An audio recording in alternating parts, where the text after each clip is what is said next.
une vieillesse majestueuse. Il en existe de laide ou de pitoyable.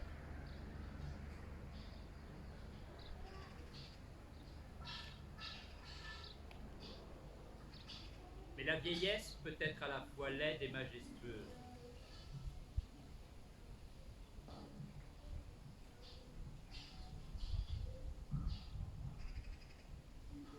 Celle de notre cheval, le hongre pie, surnommé l'arpenteur, appartenait précisément à cette dernière catégorie.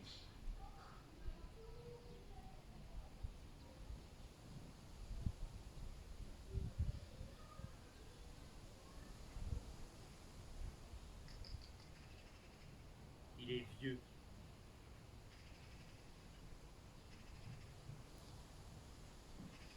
Ils sont jeunes.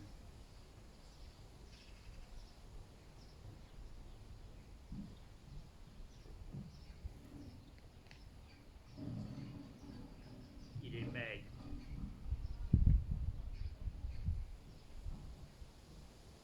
Ils sont bien en chair.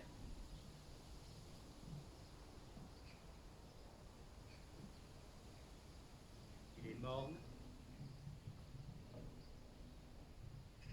Ils sont toujours gais. Il leur est complètement étranger. Il est tout différent d'eux et ils ne peuvent en avoir pitié. Est-ce la faute du hongre pie s'il est vieux et flanqué et laid? Mais d'après la logique chevaline, il se trouve fautif. Seuls ont toujours raison ceux qui sont robustes, jeunes et heureux. Ceux qui ont toute la vie devant eux. Ceux dont chaque muscle frémisse d'une tension inutile. Ceux dont la queue se dresse verticalement.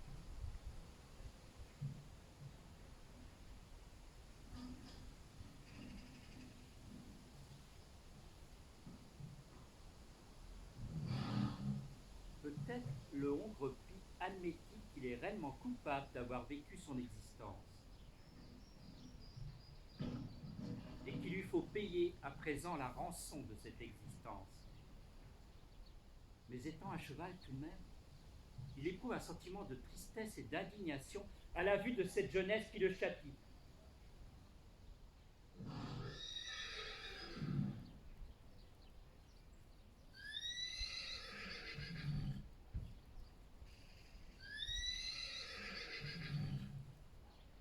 En tout cas, cette nuit-là, il se passe dans l'enclos quelque chose d'extraordinaire. Montrant les dents, tous les chevaux, jeunes et vieux, poursuivent le hongre pie.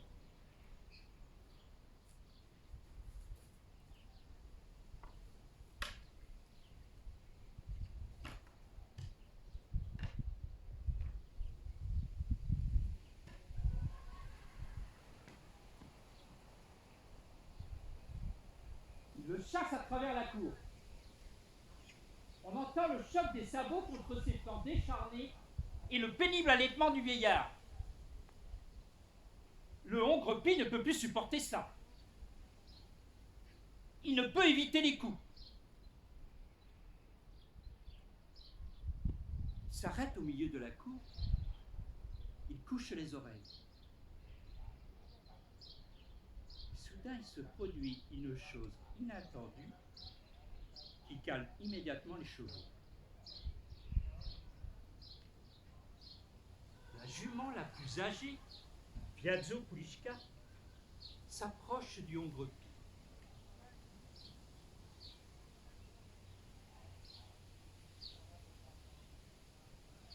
Le flaire et soupire. Le hongre pie soupire aussi. Tous les chevaux se tiennent autour de lui, immobiles et silencieux. Ils viennent d'apprendre quelque chose de tout nouveau et inattendu.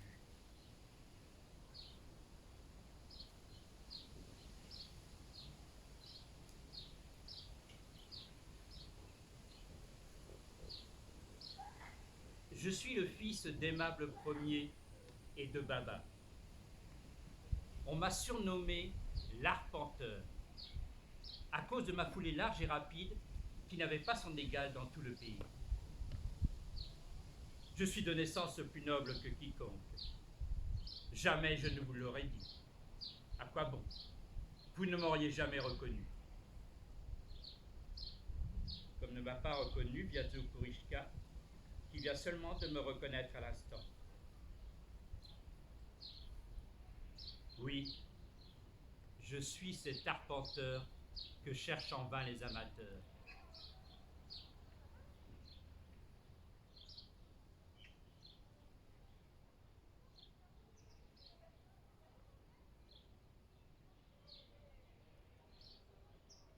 Quand je naquis, je ne savais pas ce que signifiait le mot pie. Je croyais être un cheval comme les autres. Je me souviens que la première remarque que l'on fit sur mon pelage me surprit profondément, ainsi que ma mère. Je naquis sans doute la nuit. Au matin, léché par ma mère, je me tenais déjà sur mes pattes.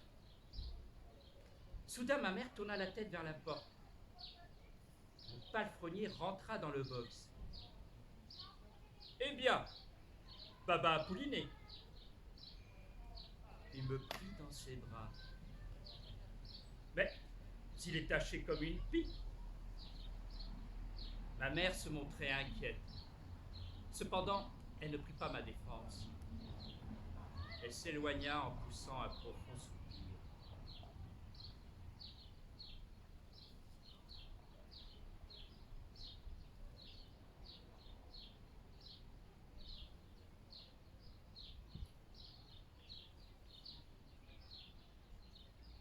Tous les gens riaient de ma robe pie. Ils me donnaient toutes sortes de surnoms étranges. Ni moi ni ma mère ne comprenions le sens de ces appellations.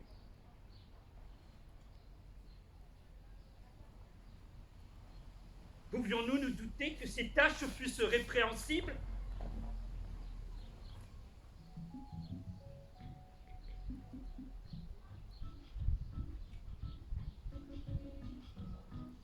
Ma robe tachetée, qui déplaisait tellement aux hommes, en revanche, plaisait beaucoup aux chevaux. On m'entourait, on m'admirait.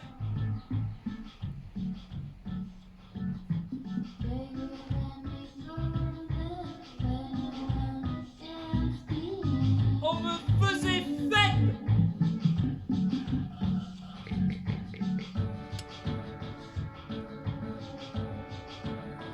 Je commençais à oublier le mécontentement des hommes et je me sentais heureux.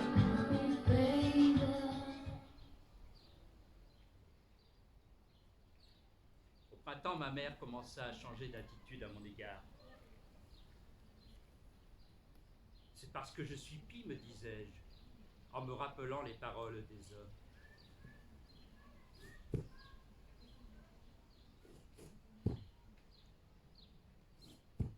Soudain, une telle fureur me prit que je me mis à battre de la tête et des genoux contre les murs du box.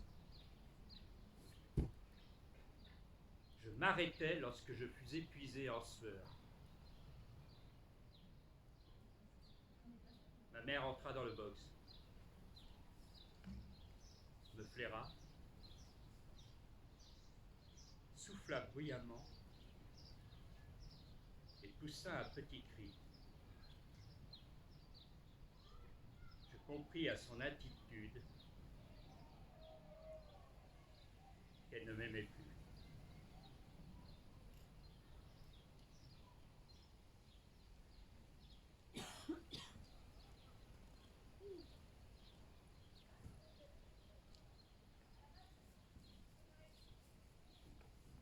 À partir de ce moment, je connus d'autres joies.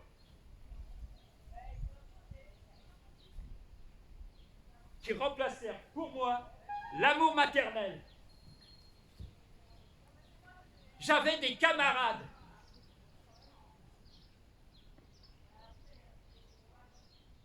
tous ensemble, nous apprenions à manger de l'herbe.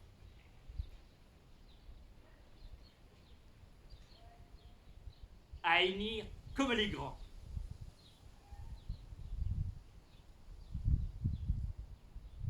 Et à galoper,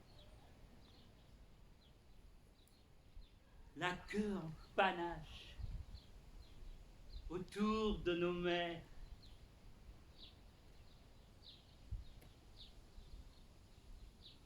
C'était l'heureux temps.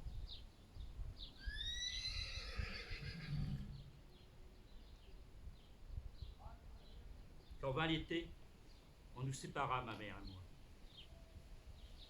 Je ne ressentis aucun chagrin particulier.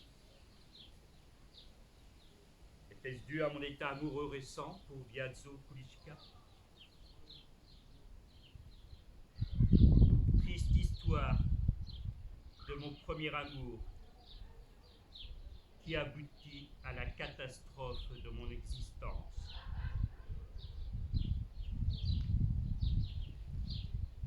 On me sépara des autres chevaux. Et le soir, on m'enferma dans un box particulier. Et je ne cessais d'hennir toute la nuit. Arriva ce qu'il advint. Chaque jour, on me donna le fouet. Puis un jour, je cessai d'hennir pour toujours.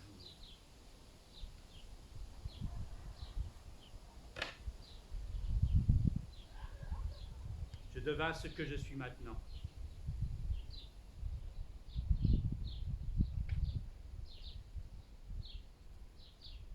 Plus rien ne m'était cher.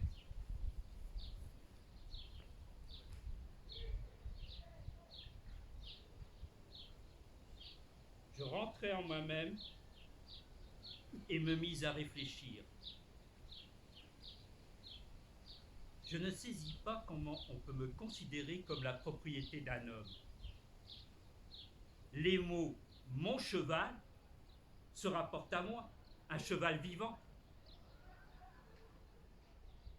Ces mots me paraissent aussi étranges que ma terre, mon air, mon nous. Pourquoi est-ce ainsi? Je l'ignore.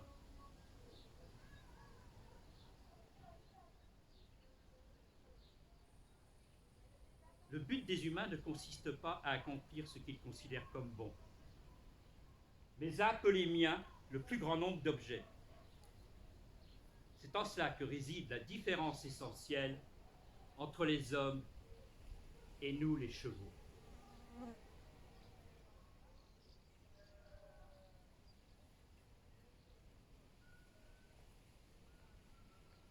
L'activité des hommes est déterminée par des mots.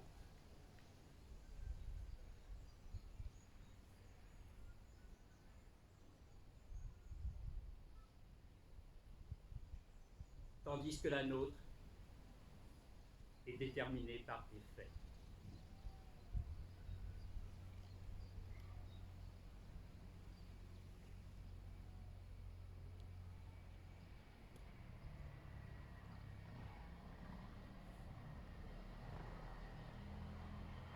Au début, la vie me devint odieuse.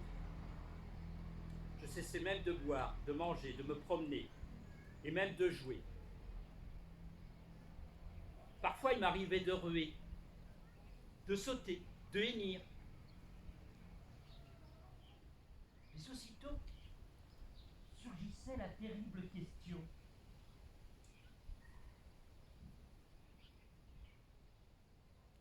Pourquoi?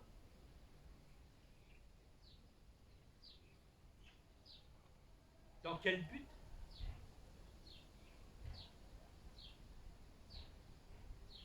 Je réfléchissais à cette injustice des hommes qui m'avaient condamné parce que j'étais pie. Ils sont très étonnés de me voir marcher comme un vieux cheval. À partir de ce jour, on m'exerce à trotter. je fais de très grands progrès. Et c'est à partir de ce jour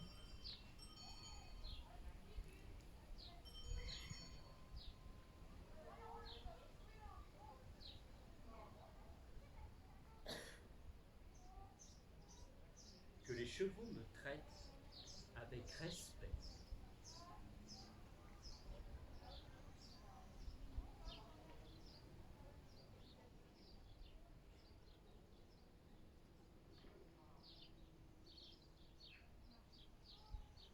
Comme je n'appartiens ni au comte ni à Dieu, mais au garçon d'écurie, la rapidité d'une course fut la cause de mon bannissement. Le jeune cheval, Tonnerre, court sur la piste.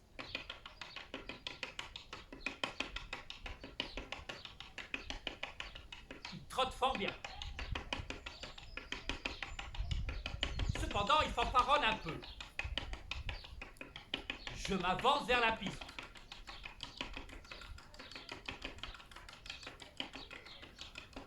Au deuxième tour, je le dépasse.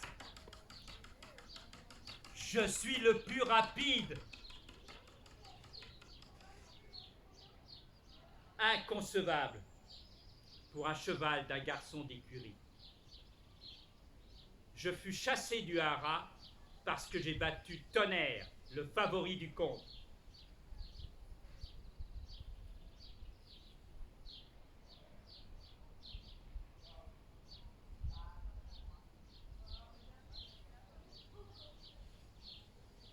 On me vend un Matignon qui me donne le fouet en me traitant de sale bâtard. Bâtard. Ce mot comme une blessure suinta en moi jusqu'à la fin de mes jours. Je suis condamné ainsi toute ma vie au travail et aux humiliations. Pour quelle raison? Parce que je suis pie.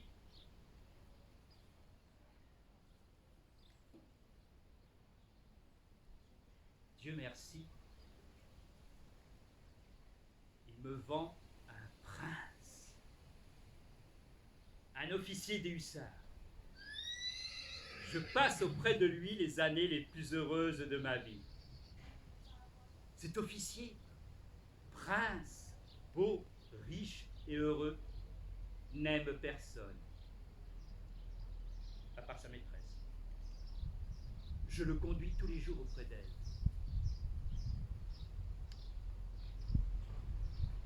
Vous comprenez ce sentiment élevé que nous avons, nous autres, les chevaux? La froideur du prince, ma dépendance vis-à-vis de lui, prête une force particulière à mon amour. Tue-moi, épuise-moi, me dis-je, en ces jours heureux.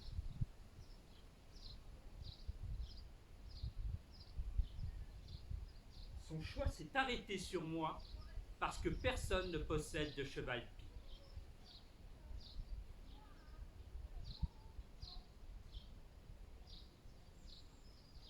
Le matin, le palefrenier vient faire ma toilette. Il ouvre la porte de l'écurie, rejette le fumier, enlève les couvertures et nettoie le plancher marqué par mes fers. Puis il me frotte le dos avec l'étrille. Je mordille sa manche et frappe du pied en guise de plaisanterie. Puis il me donne à boire et reste là en admiration devant mes flancs que sa brosse a rendus lisses et brillants, devant mes jambes fines, aux larges sabots, aussi droites que des flèches, devant ma croupe et mon dos puissant, où l'on peut s'installer pour dormir. On m'apporte le foin et l'on verse l'avoine dans la mangeoire en chêne. À midi, on vient m'atteler. On graisse mes sabots. On mouille ma frange et ma crinière. Et on m'introduit dans les brancards. Le harnais et les colliers d'attelage sont garnis d'argent. Les rênes sont de soie. Quand tous les bridons et les courroies sont ajustés et attachés, on ne peut plus distinguer où finit l'attelage et où commence le cheval. Le cocher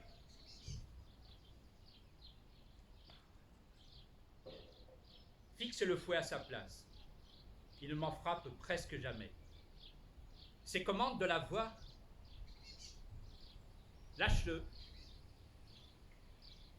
Servez. Attention, gare à toi. Vas-y. Dans les villages, les gens s'écartent, s'arrêtent et tendent le cou pour voir le beau hongre, le beau cocher et le bel officier.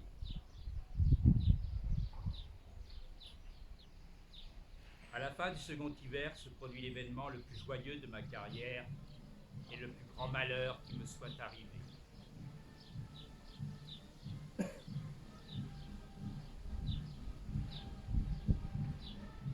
C'est le carnaval!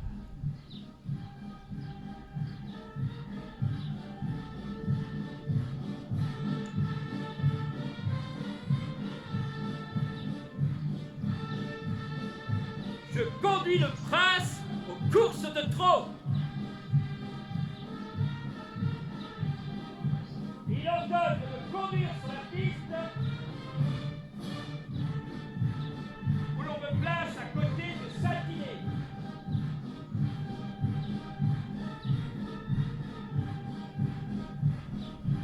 Un des meilleurs trotteurs qui court avec un entraîneur.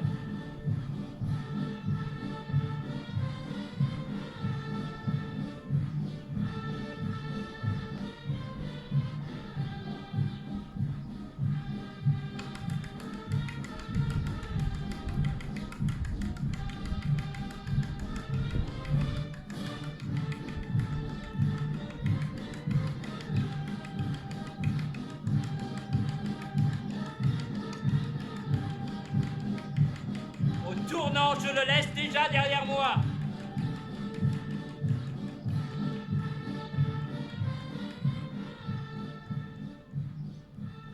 À la fin de la course et au retour, des rires, des hurlements de joie accueillent mon succès. Toute une foule me fait cortège. On offre de princes et des milles pour m'avoir. Lui se contente de rire. Ce n'est pas un cheval, c'est un ami. Je ne le donne pas pour des montagnes d'or. Au revoir, messieurs. Et nous partons comme le vent.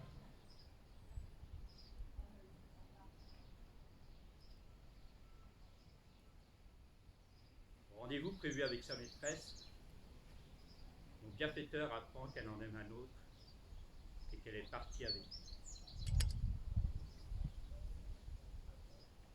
Sans me dételer, on me lance à sa poursuite. Pour la première fois, je prends le galop. Le fouet siffle et me cingle cruellement.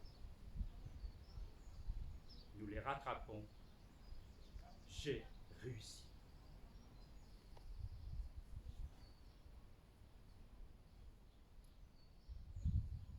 Toute la nuit, je tremble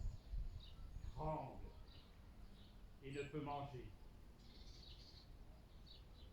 On me donne à boire encore et encore. Je deviens malade.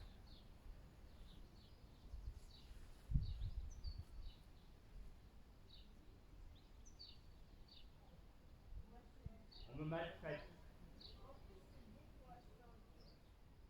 On me torture. Les hommes appellent cela soigner. Les sabots se ramollissent. Les jambes sacrent. Ma poitrine se rétrécit. Tout mon corps s'affaiblit. Je perds mes forces.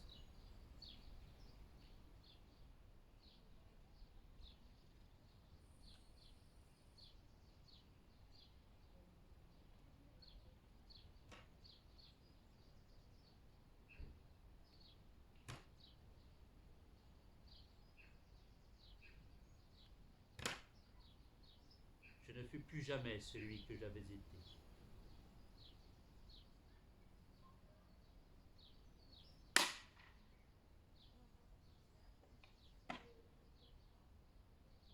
On me vend un Matignon.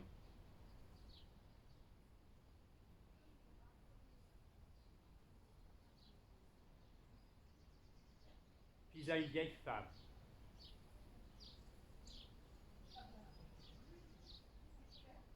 Ensuite, un marchand.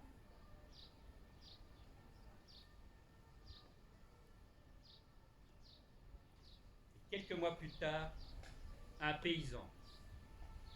Là, je laboure les champs.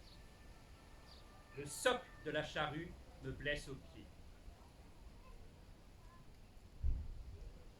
Un gitan me rachète pour quelques roubles. Il me torture affreusement.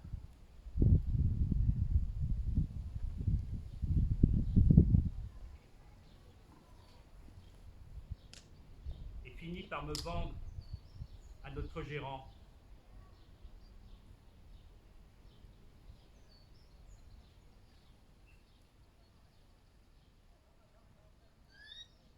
Et me voilà ici.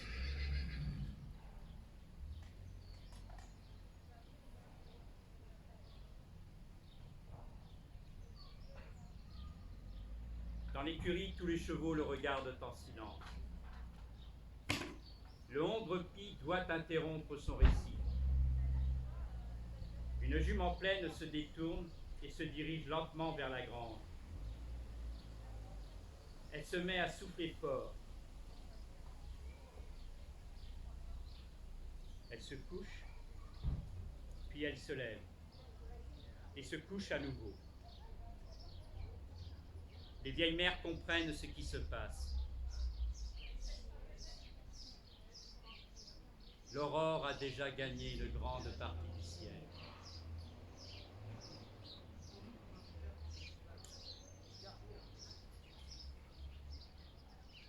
Ce matin,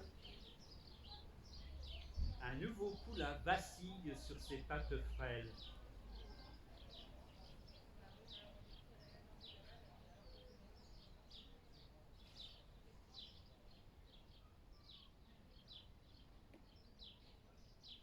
Les années passent. Au retour des champs sous la pluie, le troupeau rencontre le gérant et un visiteur. Un officier, grand, gras et flasque. Il s'engage au milieu du troupeau.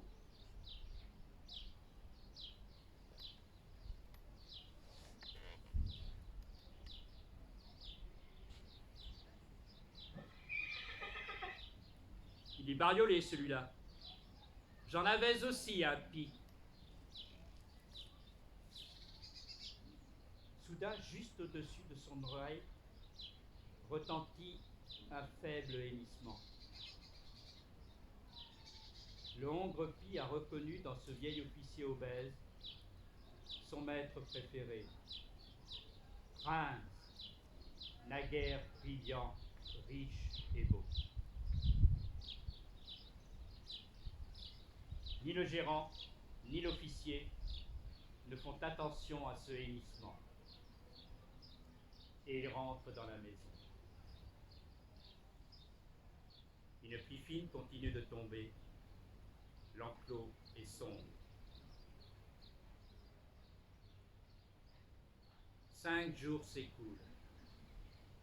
À nouveau malade, le Hongre-Py ne cesse de se gratter.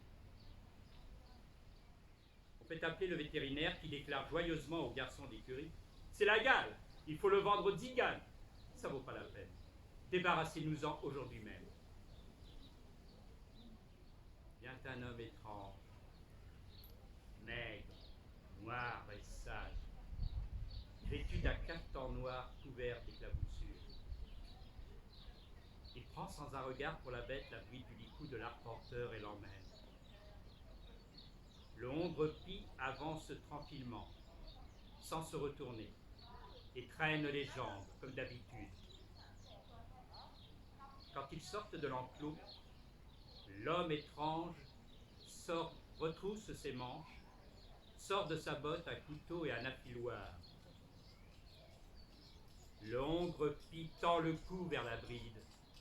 Il voudrait la mâchonner pour se distraire, mais il ne peut l'atteindre. Le hongre pie soupire, ferme les yeux, sa lèvre pend et découvre ses dents jaunes et rongées. Il s'assoupit au bruit du couteau que l'on aiguise. Soudain, il sent qu'on le saisit sous la mâchoire et qu'on lui lève la tête. Il va sans doute me soigner, songe-t-il.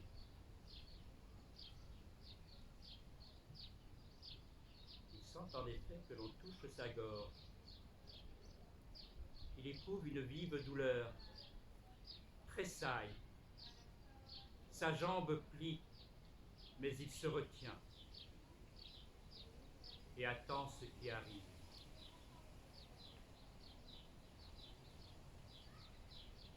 Quelque chose de liquide se met à couler en un jet abondant sur son cou et sur sa poitrine.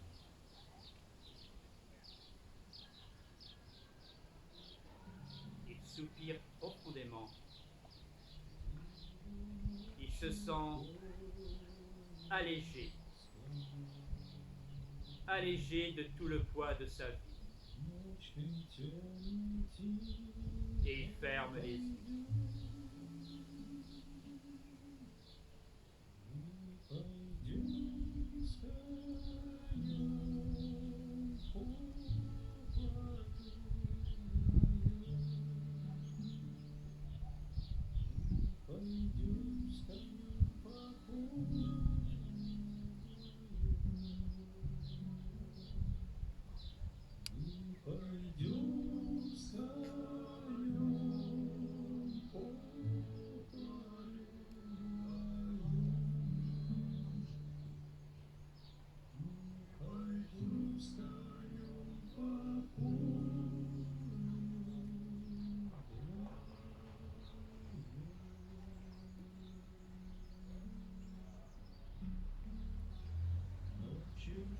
Ce soir-là, les chevaux qui rentrent par les champs du haut aperçoivent en bas une masse rouge autour de laquelle s'agitent des chiens et tournoient les corbeaux et les vautours.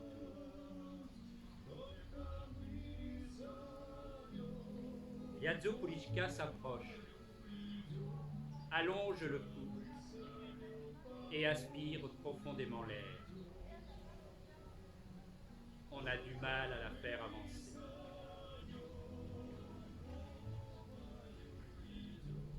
Petit matin.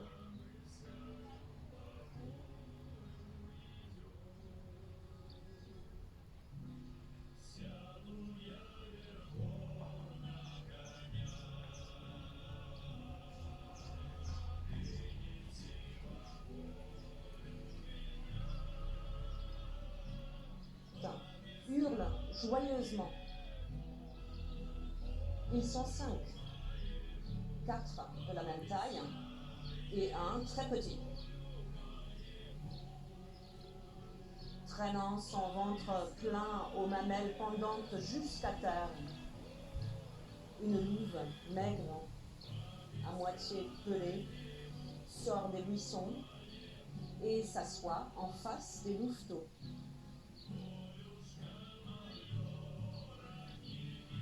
Ceux-ci forment un demi-cercle autour d'elle. La louve s'approche du plus petit et abaisse la queue, la tête au ras du sol. Elle fait quelques mouvements convulsifs, ouvre sa gueule plantée de grandes dents et vomit un gros morceau de cheval. Tous les louveteaux s'approchent. Mais la louve fait vers les quatre un mouvement menaçant et laisse tout le morceau au plus petit. Celui-ci saisit la viande en grondant, se couche dessus et se met à la dévorer. De la même façon, la louve vomit un morceau pour le deuxième, le troisième et enfin le quatrième. Et quand elle les a nourris, ainsi tous les 5, elle s'étend près d'eux et se repose.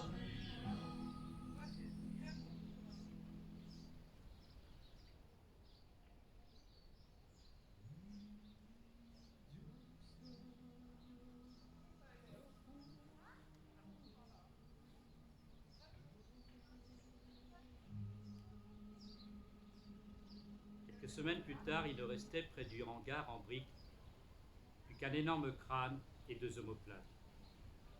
Tout le reste avait été dispersé. Lorsque vint l'été, le paysan qui ramassait les os emporta ce crâne et ses omoplates et en tira parti.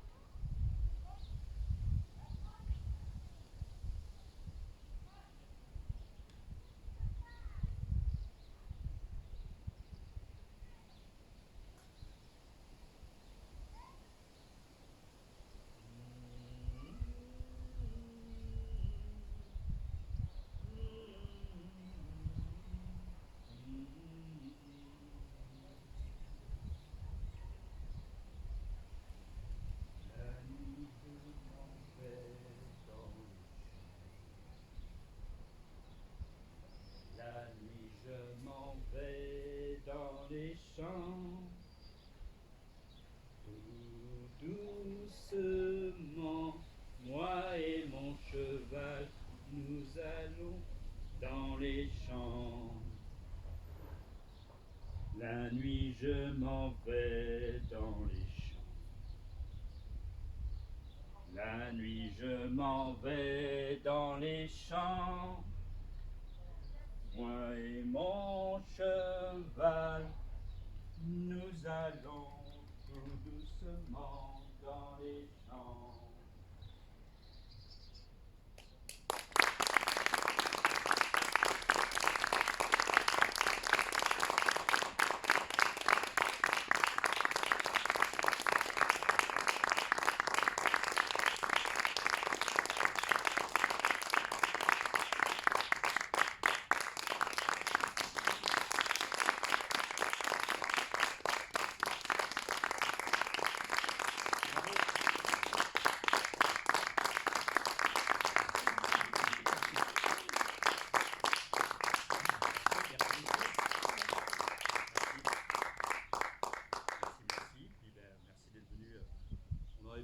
On a 3 personnes peut-être avec le beau temps, mais non.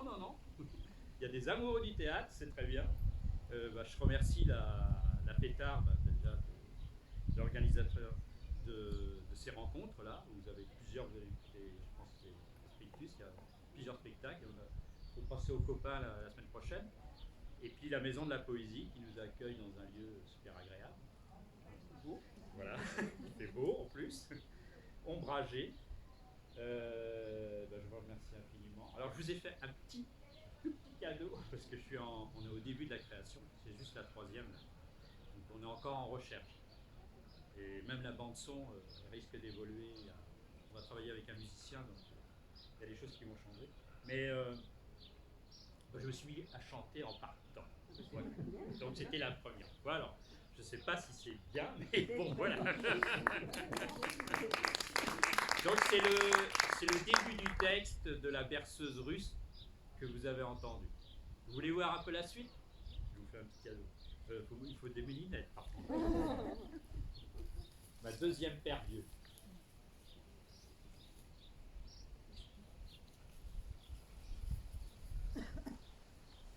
Donc, la nuit je m'en vais dans les champs avec mon cheval. Nous allons doucement dans la sombre nuit. Moi et mon cheval, nous allons tous les deux dans les champs. La nuit, dans les champs, les étoiles sont une bénédiction. Dans les champs, personne ne nous voit. Seulement, nous, moi et mon cheval, marchons dans les champs. Je monte, chevauchant mon cheval. Porte-moi dans les champs, dans mes vastes champs. Laisse-moi contempler une fois ce champ où naît l'aube. Ah, lumière rose, aube écarlate. Cet endroit existe-t-il ou est-ce un mirage? Ma plaine, les sources, au loin les lueurs d'un village, blé doré, lin frisé. Je suis amoureux de toi, amoureux.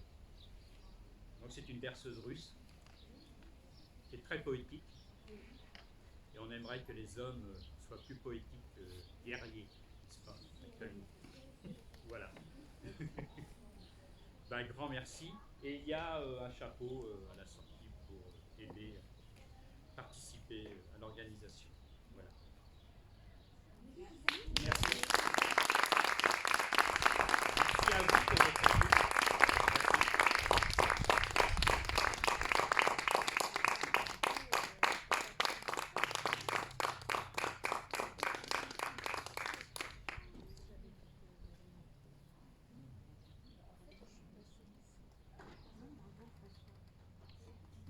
Pourquoi